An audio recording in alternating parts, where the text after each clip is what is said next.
Ladies and gentlemen, my name is Jim Ron, and today we're going to figure out what in the world is Spellforce 3 Fallen God. It is an RTS. I love RTSs. It's in the genre. I just love them. Spellforce 3, it is actually the second expansion on the original Spellforce 3 that came out a few years ago. It's good. The first expansion with the elves was also pretty good. I played that when it came out. The first game I wasn't able to finish the campaign, but this one I actually finished, as well as the first expansion as well. It's not DLC. You don't need the original game to play this game. You can just buy this one and play this one. You will have no access to some of the units that the second expansion has to offer. Those factions, which is quite a few. There's an extensive description on the matter on whether or not you're going to be able to play some of the things, whichever version you buy. There's also like a free version, the versus mode. I haven't really given that a go. I haven't played multiplayer because everyone probably kicked my ass, because although I love playing RTSs and city builders, I'm not very good at it. I play too defensively. I want to build up a massive army instead of sending my units out. I just don't like that strategy. But Spellforce 3 Fallen God, you are in control of the troll creed, one of the troll creeds actually. There's plenty. The Moonkin. And a few things happen down the line on the campaign. It's actually a good campaign. I'm not going to go into it to spoil it. I did enjoy it. It gave me about 26 hours of gameplay, which is crazy because, yeah, it's a long time. Before we jump into the mechanics and what this game is, let's check out the options menu. That's where I'm at right now. This is the campaign. I'll say I'm not a huge fan of this at all, actually, because when I hit options, general, display, and interface are here, and then all the way on the other side is controls, key mapping, and sound. I understand that this is a problem because I have an ultra-wide, but why not just have everything in a row? You know, just bring it closer. Accommodate for us ultra-wide people. There's probably 5 of us out there.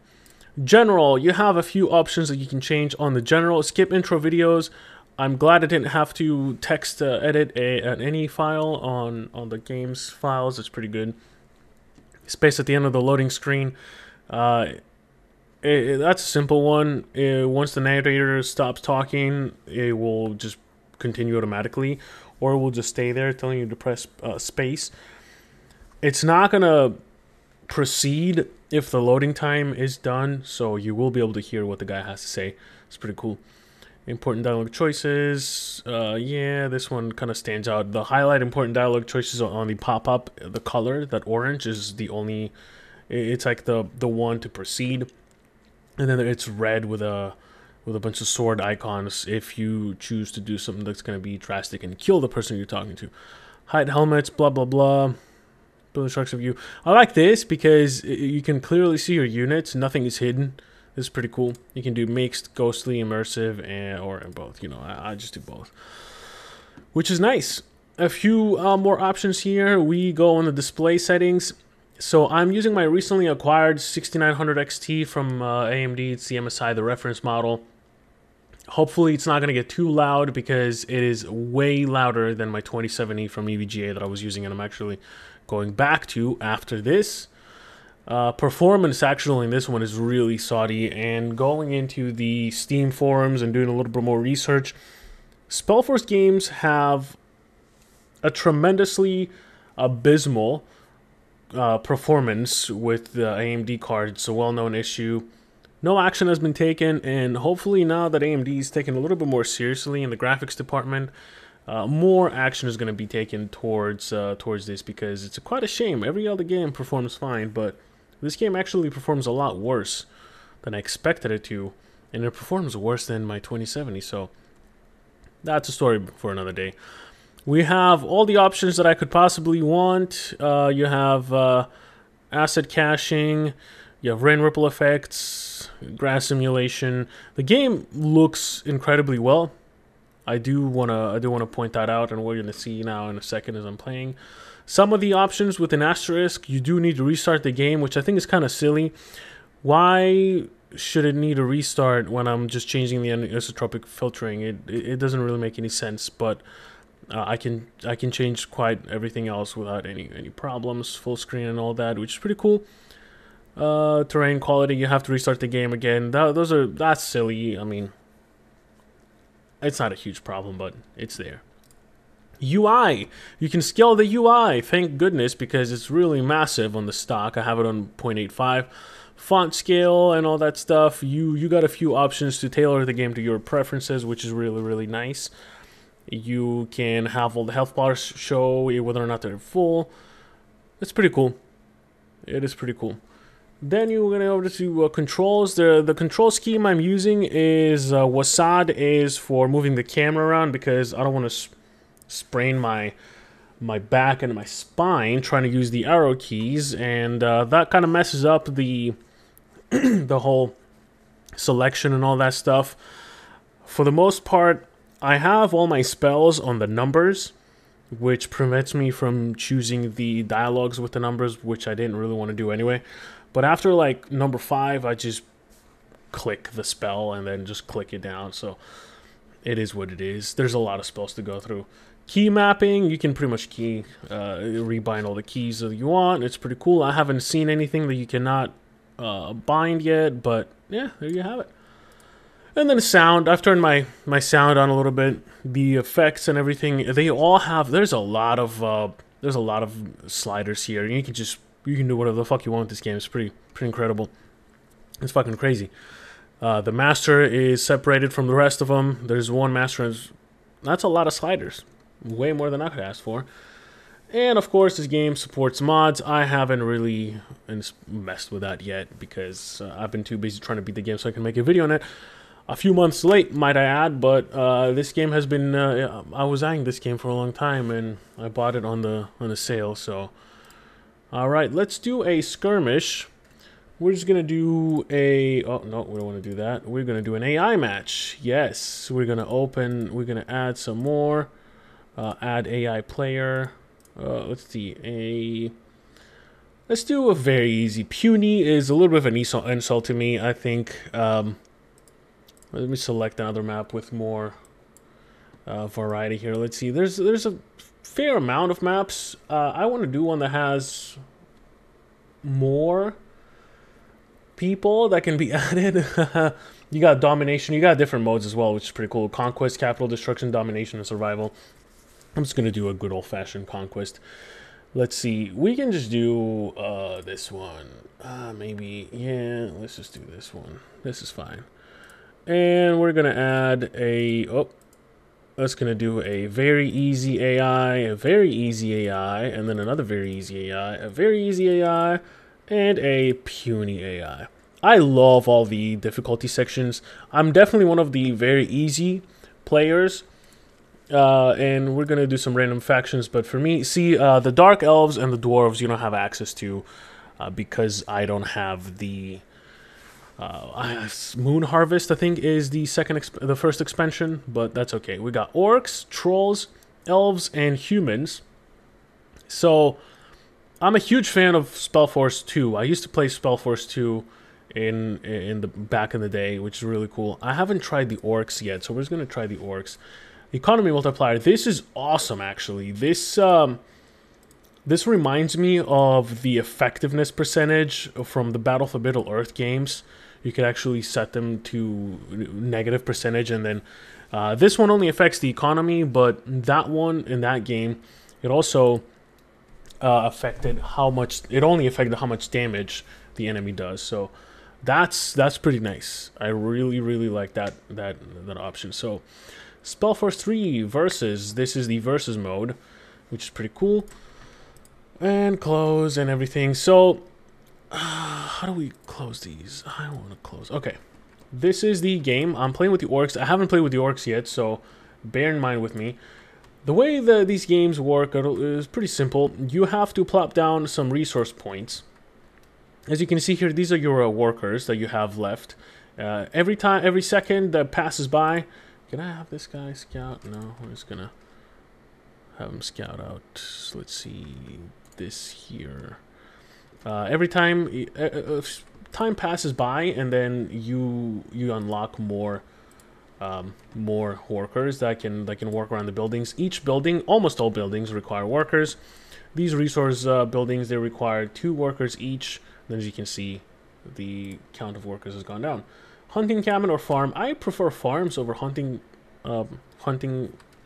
cabins because they provide a little bit more security on the food because this runs out. But they are a lot slower. You need a lot more to be more efficient.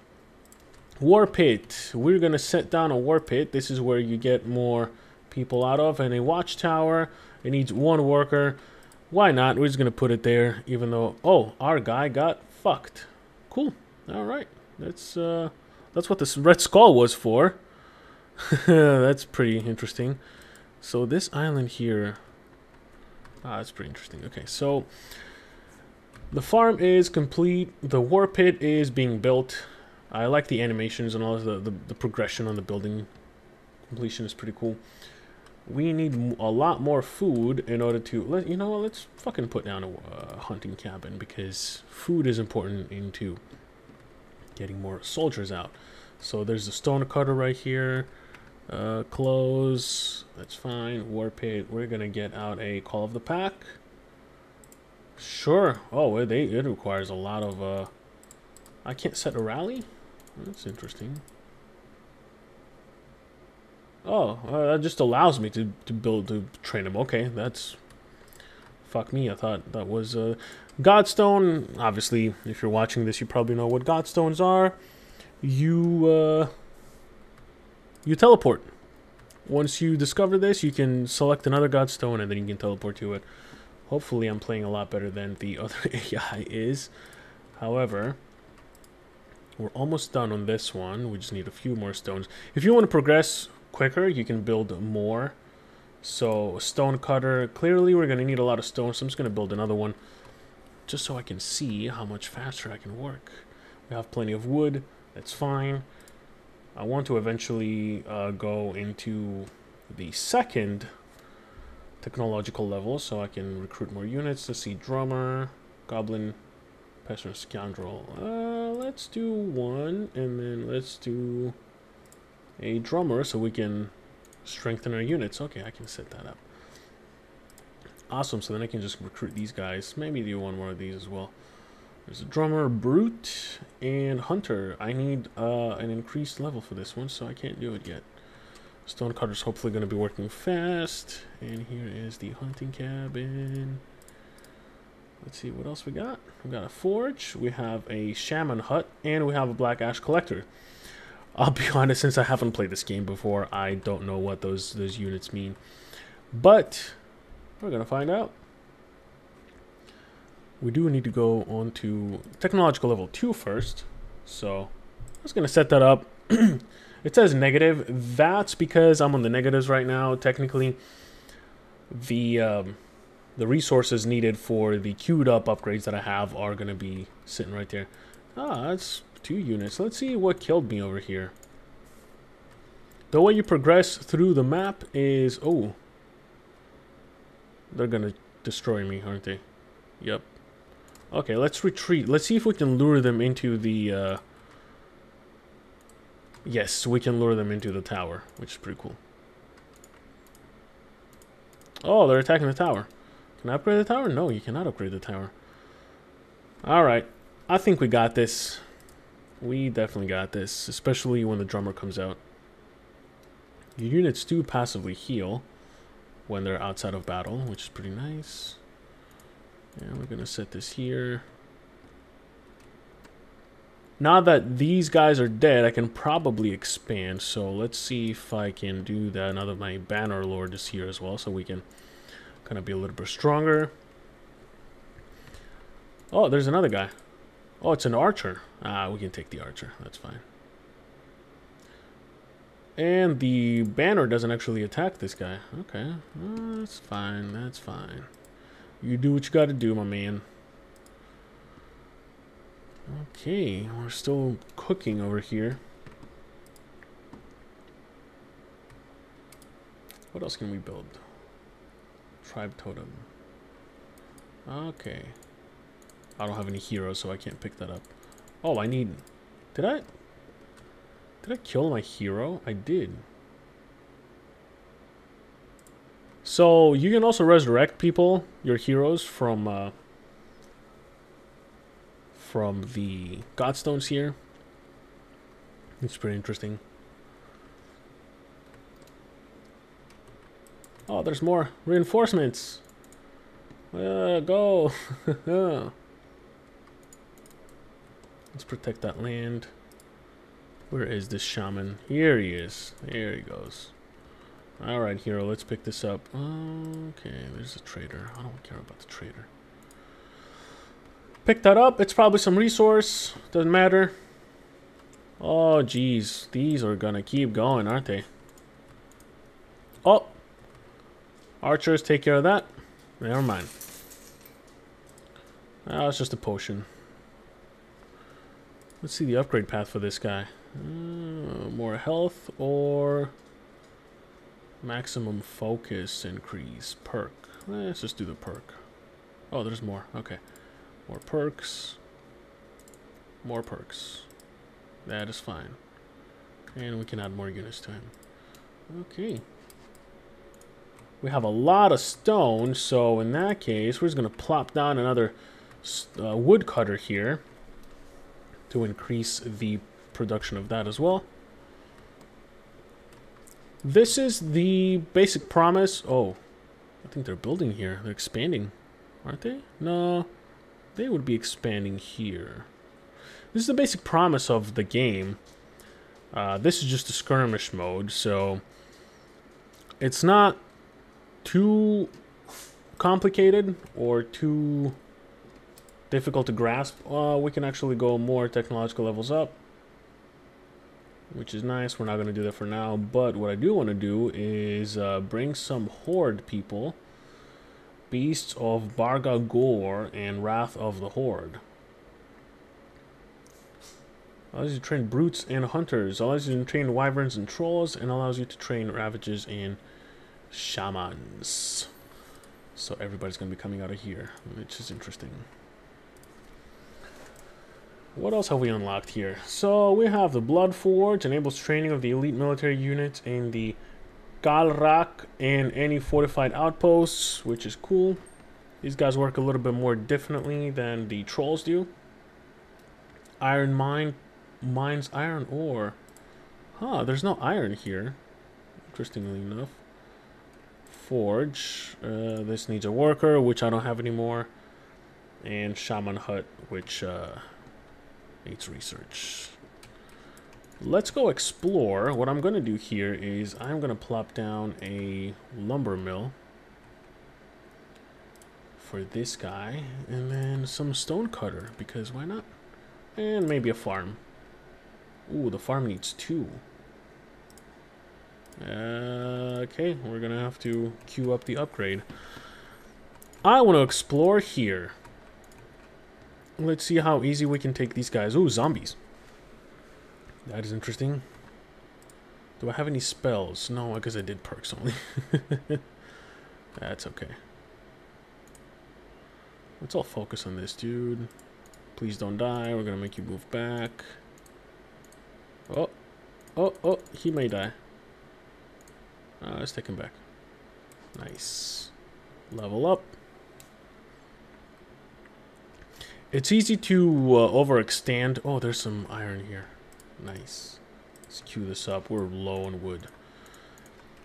Hopefully the fans of the GPU are not driving everybody insane by now. I really like the Spellforce games because they just offer a different type of gameplay. Although the premise is basic, each faction has a different way that they ooh. Uh-oh, nope, I'm not ready for you yet. I'm not ready for you yet. You're gonna have to wait. I'm gonna kill you later. I wish I could call this guy. Hopefully it's not following me, because I'd be fucked then. And we're on level 2 on this. Are we? Yes, we are. We're gonna have to go on a higher level, because we hardly have any workers. Uh-oh. Uh-oh, these are the trolls that are attacking us. Those fuckers. We're just gonna attack the hero, because once the hero dies... Oh! Oh, no. Don't kill the hero. Oh, don't kill my units, please. That's not nice. Okay, hero's dead. That's the first version of a troll warrior. Who The fuck? Okay. This needs to build already so we can have some fucking defense. Alright, we're gonna have to bring a brute out here. And then we're gonna have to bring another ranged unit, because why not? This is very interesting. It is gonna take a long time. I'm gonna save this. And I am actually going to go back into the menu, and I want to talk about the campaign a little bit, because that's where you're going to be spending a lot of the time at, because let's just face it, this... Oh, I got defeated. Economy score. I had the best economy. Overall score, military score, yeah, that's just sad right there. And hero score, I don't know why I didn't get the best one, but okay, we're going to close. So campaign. Solo. I want to go back to, let's say, this part right here. Nope, actually, yeah, I can just go back here. That is fine. I can look at the campaign map. Oh, nope. Spoilers. Let's see. We're just gonna load another game. Whatever. We are just going to... Chief is dead. Okay, let's do that one because I can exit out. I don't want to give too much context on this Brillabone Village stuff that you just saw. This is my clan. We're going to visit the world map here. What I absolutely love about the campaign is you have parts in which you move around and you do missions as a group. As 4 people, 4 orcs, 4 trolls, pardon me. And then you also have skirmish missions where you're going to have to sit down and build a base and attack people and defend and wait out and all this stuff.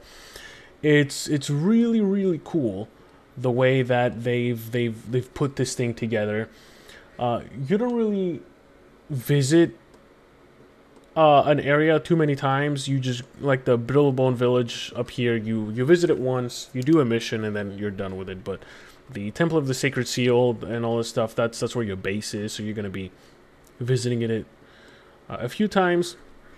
The basic premise of the campaign is the trolls are being hunted. You have to survive, and you take drastic measures, and one of those measures may or may not work in your favor. There's 2 endings. The campaign does actually build itself around how you interact with one of your clan members. That's one thing you have to remember. This is actually one of the maps where you have to build a base. It's a skirmish map. I didn't know when I visited it. Maybe I can go into the skirmish part and I can show a little bit of what the trolls are, but I like the trolls. I'm not a huge fan of how you train your people. I mean your trolls, not your people. Gonna invoke the blessing. The way they talk is really weird as well. They talk in third person, and every time they interact with a human that is amazed at the fact that they can talk, that human is like, whoa, you guys talk? That's kind of a weird way to talk. That doesn't make sense. But it is pretty funny to sit through that. The campaign has a lot of character to it, and definitely has a lot of creativity, I want to say. So we're just going to kill this guy. We're going to heal because it's important to heal. Character creation is really cool as well. Hopefully I can just show a little bit of that too, and then wrap it up.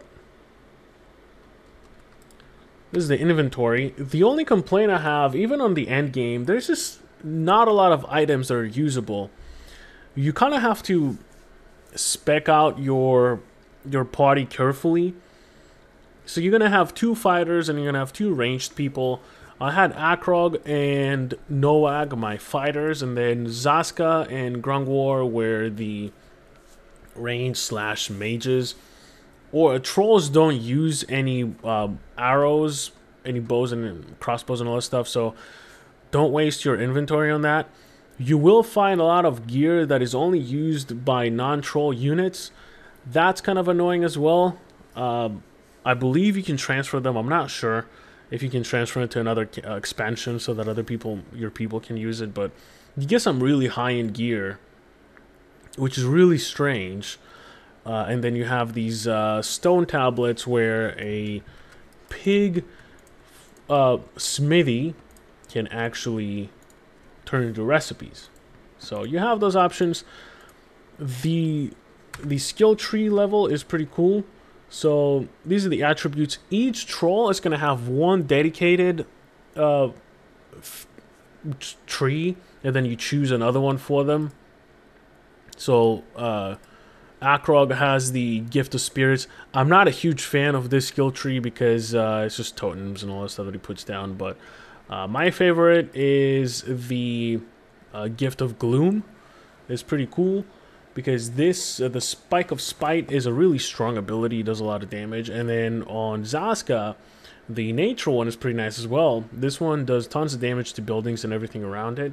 And then the Lightning Spear is just a lightning attack that bounces around other enemies. Now, you're probably not going to be putting a lot of Constitution and Strength onto your mages, which is going to limit them on what types of armors they're going to use. And I forgot how the attribute system works. It's really 10 is the maximum that you can go to. There's a trick in getting some boost on on 3 of your 4 units. You actually visit a goblin that sells some stew that you can give to your units, and that way you can give them a little bit more beefed up stuff, which is pretty cool. We're gonna go here and prevent this from happening. Those sons of bitches destroying everything. So let's do that.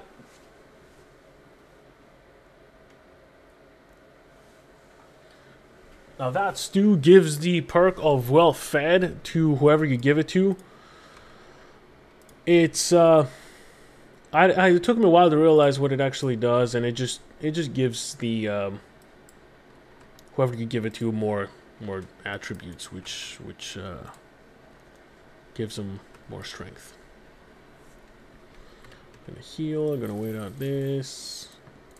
This happens a little bit too. You must defeat all enemies before continuing. Clearly, I've killed everybody, but the game doesn't realize that.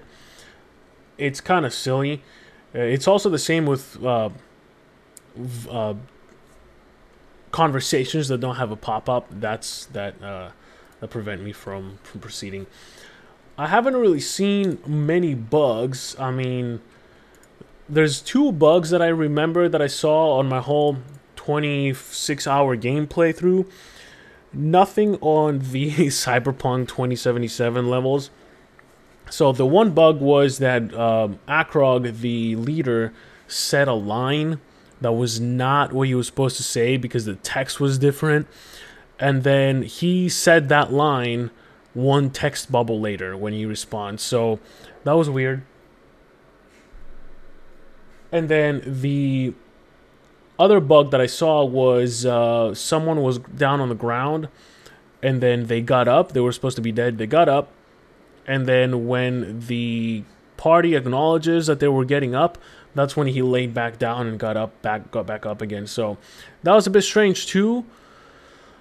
Besides that, I haven't really seen anything else that was wrong, except I forgot about alt.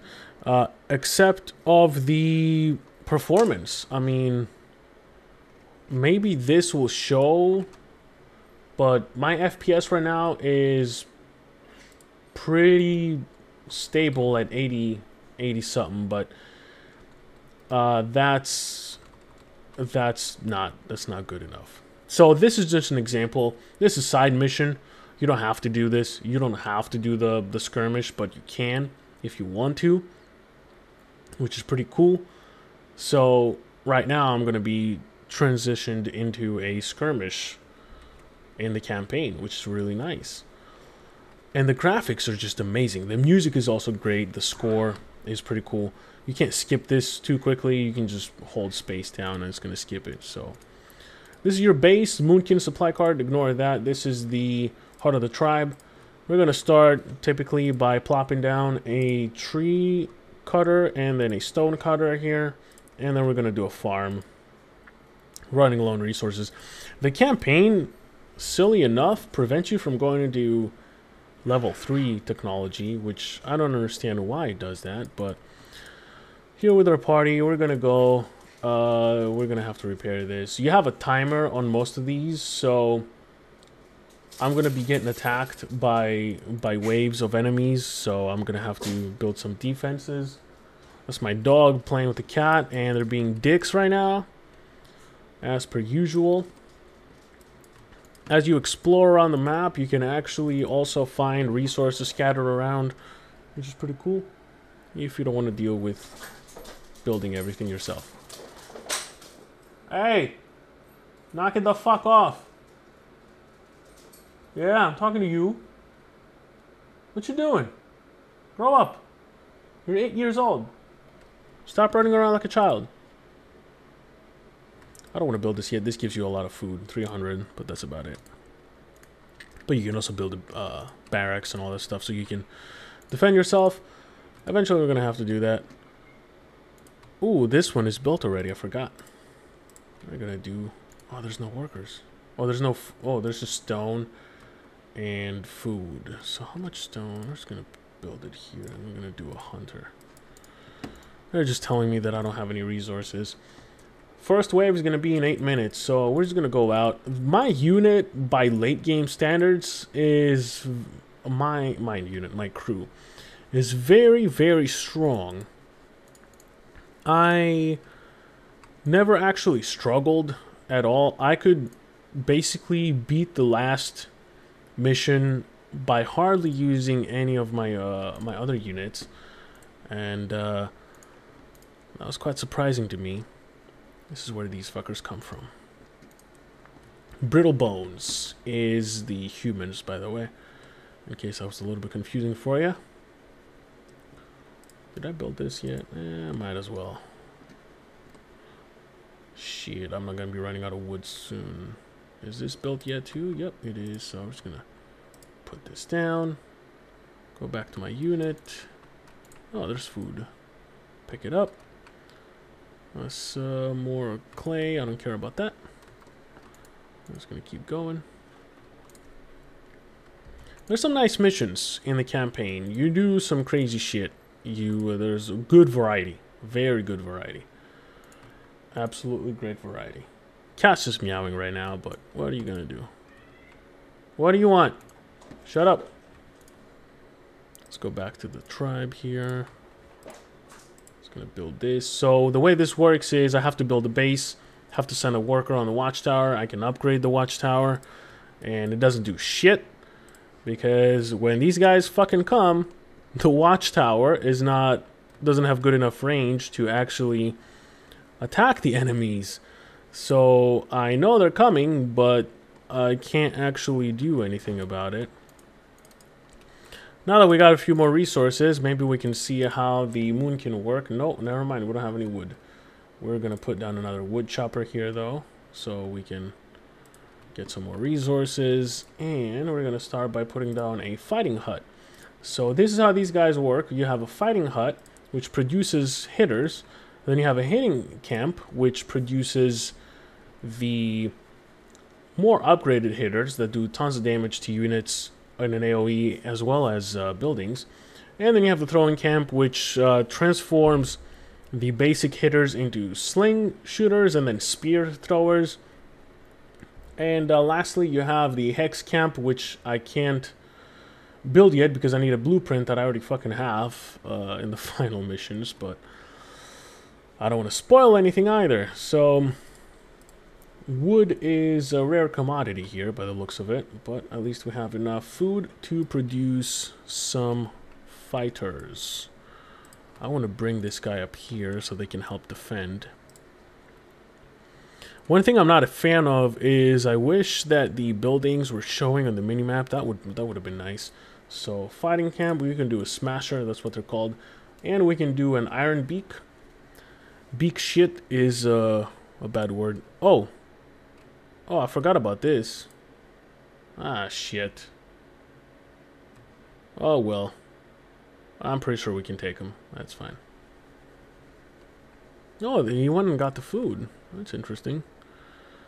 So let's see, this food patch, I have the tribe, can I upgrade that? No, because I need scrap. Oh, that's another thing that these guys fucking need. It's a scrap. So the way scrap works is, let me see where it was some scrap. I think, no, I thought I saw some scrap. You don't really need to find a scrap pile. All you really need to do is put one of these down. It needs a worker, but you can summon more people that don't actually take any worker space. And ooh, here we go. So there's my smasher. Now once I don't have a blueprint for the fucking final ones. I forgot. So once I bring him in here, he will need some scrap to upgrade, which I don't have yet. But the basic premise is you get your basic units from the fight hut and then you send them into the hitting camp or the throwing camp. The more upgraded units, so the unit that comes out, the skull crusher, you have to send him back here again to become a wall breaker.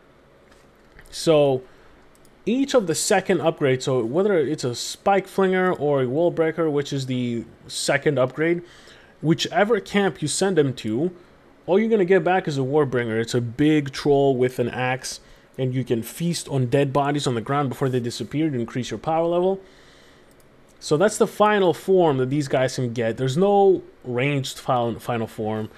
Both of these buildings, as a matter of fact, even the Hex Camp, will give you the same final form. The Hex Camp gives you a little bit of a different upgrade path for the basic smashers, which is not really worth your time anyway.